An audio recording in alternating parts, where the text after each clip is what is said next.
too. I'm like, cool. Hi, how are you? Welcome, welcome, welcome, welcome. Welcome to Critical Conversations. This is the place where it's safe to say whatever it is that you may think, anything that comes to mind. Almost. Well, thank you for having me. Almost. Yes, yes. I'll put that in the back of my head. Thank you for Okay. having me. I'm so excited to be here. Yes, absolutely. I mean, I've been doing a lot of interviews, but I have to tell you, I have just been waiting and waiting. It's like the time to interview you could not get here fast enough.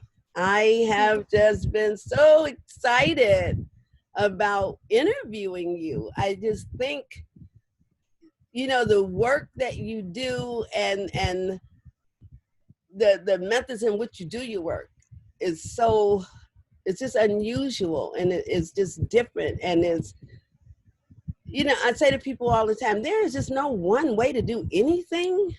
When you think about giving back to the world, and when you think about changing lives, and you think about all of that stuff that people do, when you think about helping folks, you think about people like me, the life coach. You think about people like me, the therapist, or the holistic healer, or the guru, or the this or the that.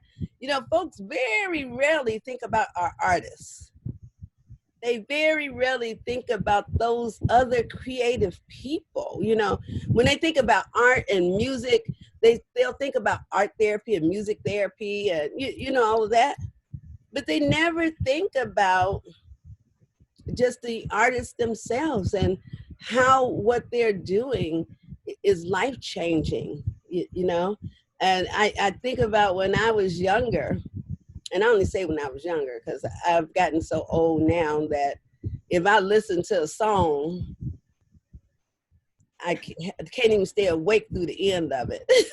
So as a young person, I would listen to music and listen to lyrics, and it was either a way of trying to get it was a way to shift some type of energy, like trying to get into this like happy place, like exercising or something, or you're in this place you're trying to shift your gears because you lost your girlfriend, lost your boyfriend, or just something other than just purely. And I guess I could consider those things healing as well, but not in the sense of how you use your art to heal, And Zalma, I'm just going to introduce you, because I will be going on and on and on, and it will sound like I'm just rattling and rattling and rambling and rambling. So I'm going to introduce you and let you tell everyone that's listening about all of your fabulousness that you have done. I think about often, remember that video that the group did with your music? Oh yes, the dancer from Germany. Oh my God. I've looked at that over and over again. That is so moving. But anyway, everybody, this is Zalma Bour, and she is an artist, a musician, a writer, a creator, a facilitator of safe space. And again, I can go on and on. But Zalma, will you tell them about you for me, please? I mean, I don't know how to top what you just did, but I mean, yeah, like you said, I'm an artist. I write music. I like to, write poetry. Like I feel like I'm just a storyteller at the end of the day. I like to try to find ways to bake in sort of like life lessons and themes and, metaphysical and also like psychological conversation, just kind of bake it nicely into it and hide it into a song. Mm-hmm. So I think that's my contribution. I'd like to think this lifetime is just trying to find ways for people to regulate themselves, without feeling like it's a big chore or it's something that's inaccessible. So yeah, I think that's kind of like in summary of what I feel like it is that I do, or what I'm trying to do, I should say. And it is what you do, because you have to remember your contribution is so meditative. Like when I was speaking of the dancer that would apply your music to the performance, I wasn't in the performance, but just watching it was so meditative to me. And I'm always talking to people about how meditation heals. Mm. And if you can connect to something that connects to your spirit, then it can take you to a place much deeper than thinking does, because it takes you to a place of just feeling, you know? Mm. And that's what your creativity does. You know, to get lost into the sound of your voice, to get lost into the words, the lyrics of your song is very, very soothing to the spirit, to the mind, is very meditative. So I want to just thank you for offering yourself, you know, in that way to the rest of the world, because it's really, really phenomenal and it's great. And in this year, particularly this year that we're facing right now, that we're ending, you know, that's why I call this critical conversation, the exit, reflections of 2020. Because everybody said they can't wait, I can't wait for 2020 to leave. And I'm like, but there was so much in richness in 2020.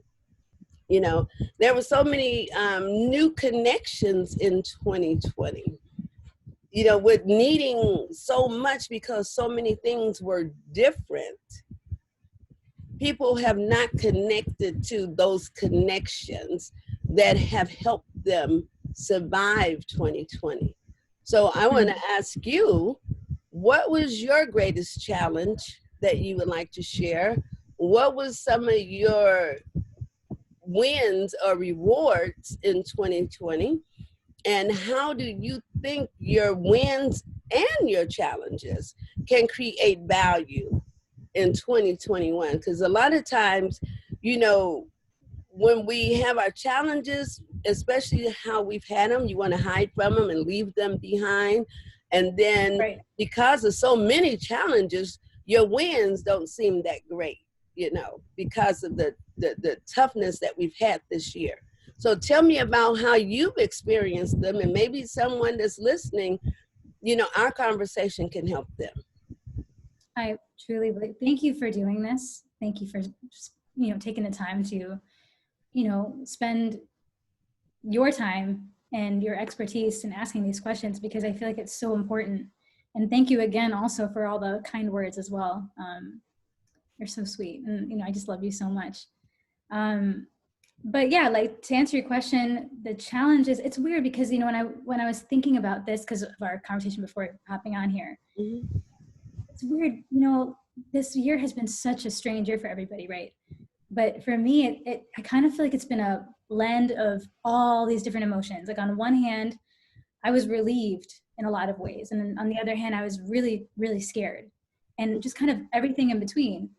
And normally, just in my own self, in my own body, when I feel that way, or anytime I've felt like a fraction of what I just said, I Mm-hmm. usually would reduce it down to the challenges. Like, well, that was really hard because of this. But this year, I really feel like I'm walking away feeling like I've gained so much more, Mm-hmm. that it's hard to see even those moments when it felt like a challenge. It's hard to really view it and embody it as like, oh, that was hard. Like, even if I go back in time to certain months on certain days, I definitely had challenges, of course. I I really have to go back and put myself back in that space and be like, oh yeah, that was really hard. But now out of it, away from it, Mm-hmm. I don't see that. So I have to really dig to think about how to answer that question, because Mm-hmm. I could go on and on about what I've received. Um, Man, but challenges though, I mean, obviously like a loss of control for Mm-hmm. all of us. Um, I feel like a lot of the old versions of myself that had baggage, you know, Mm-hmm. Mm-hmm. uh, that was kind of weighing me down. That was just sort of laying dormant because it's kind of been there for so long. I feel like I really shed it most of it, I'd like to think, from my vantage point in this particular moment. I don't want to speak too soon. I feel like it's gone, or it's lighter, I should say. Mhm. Um, and that's really interesting because obviously to shed that, a lot of pain had to come up, a lot of struggle and corona, and obviously what's going on within our civil rights and within our humanity, within our administration, like all of those things, all of those themes would kind of pull one up, pull a thread from that pile of baggage. Mhm. And it's just so crazy. So on one hand, I'd be like, wow, this is crazy. This is too much. I can't handle it. And then on the other hand, I'd be like, wow, that's really weird that this is all happening so perfectly, so to speak. Mhm. Mhm. Uh, Mhm. so yeah, I think if I short answer of what I just said, the challenges would be a loss of control, hands down. The gains would be finding peace. I feel like I've become, my muscle for peace has Mhm. Mhm. tenfold. I think that for me to feel peace in the past, everything would have to be just so, Mhm. and then I would have had to have had a productive day the day before. I would have had to earn my peace. I would have had to be on vacation, or I don't know, like drawing out this big whole plan for me to just accept rest. Mhm. And now we were forced into some version of rest. I mean, obviously everybody had their way with it, but I definitely embraced it. So I felt like I gained so much rest. And when things got heavy, which they did, I would find my rest again. I would find my peace again. So I feel like that was me working my muscle. So that was a really, really big deal for me. Mhm. And Mhm. I realized just how sick I was with the illness of being hyperproductive.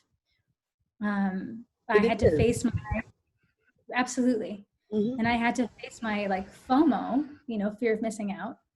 I didn't realize I had that. I thought I was someone who, was really about my own life and didn't really care what anybody else was doing. Mhm. But the relief I felt from everyone having to rest the same way that I did, I was so surprised by it. Mhm. I was surprised by what I allowed myself to do because everyone else was resting with me. So I was like, that's interesting. So I feel like I've gained a sense of self in that way. Um, it was nice to see that I was really dependent on how I appeared to others, how productive I appeared to others. Um, That what you're saying is so, I don't know what that is. What you're saying is so important because I mean I think this is like really important because what you are speaking of is that pseudo control.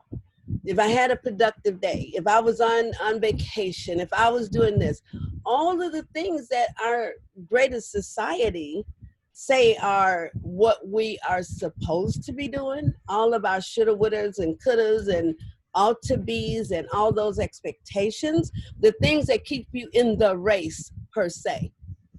But 2020 causes the race to stop. Like you say, the race stopped for everybody.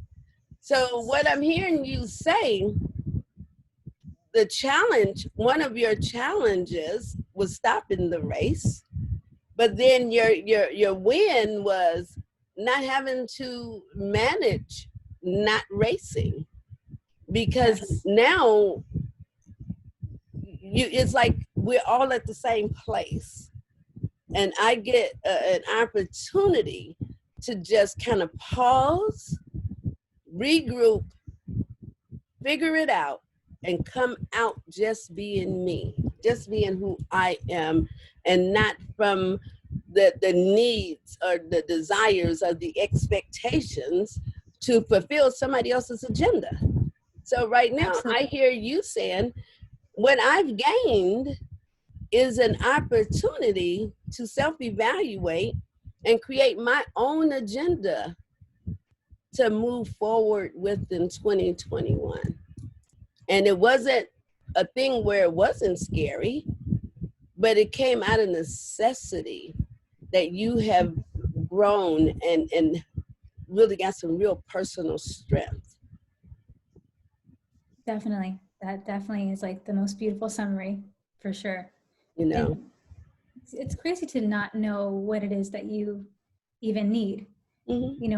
Now on the other side, of this, at least so far, it feels like I can't believe that this was the answer to what I knew was problematic. Even if I wasn't sure how to ask the question to my problem, just feeling it, in my body, knowing that there was certain blocks or whatever, and not really.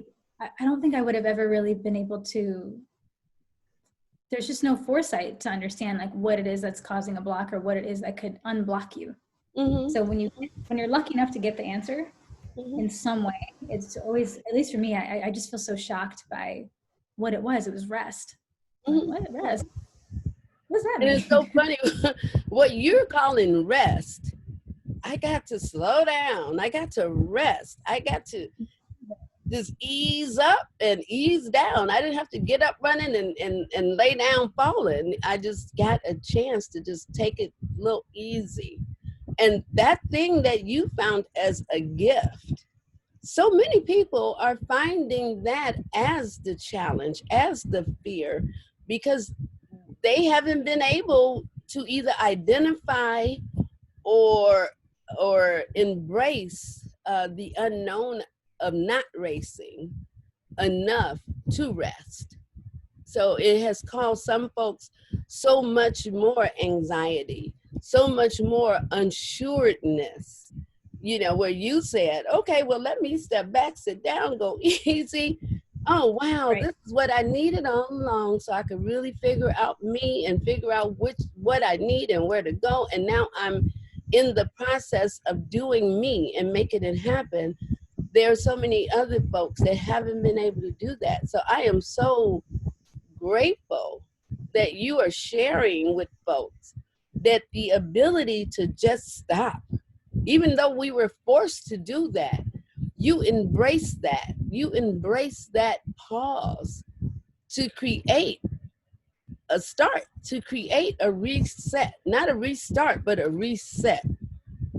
It's a difference in resetting and restarting. When you restart, you just start off from where that pause happened.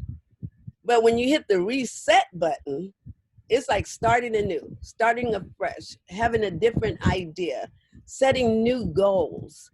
And you did that through all of those challenges that you embraced, And I know you've had so many challenges through 2020.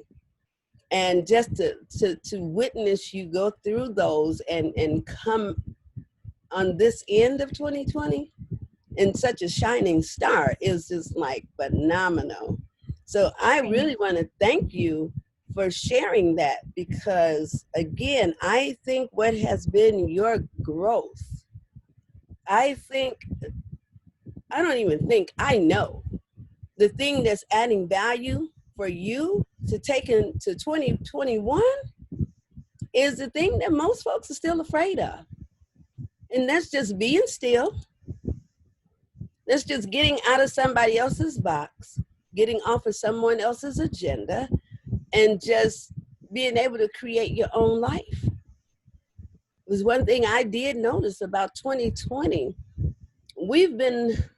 I'm not going to age myself, but I've been here for a long, long time. I mean, I still look good and everything, but Sure do. okay.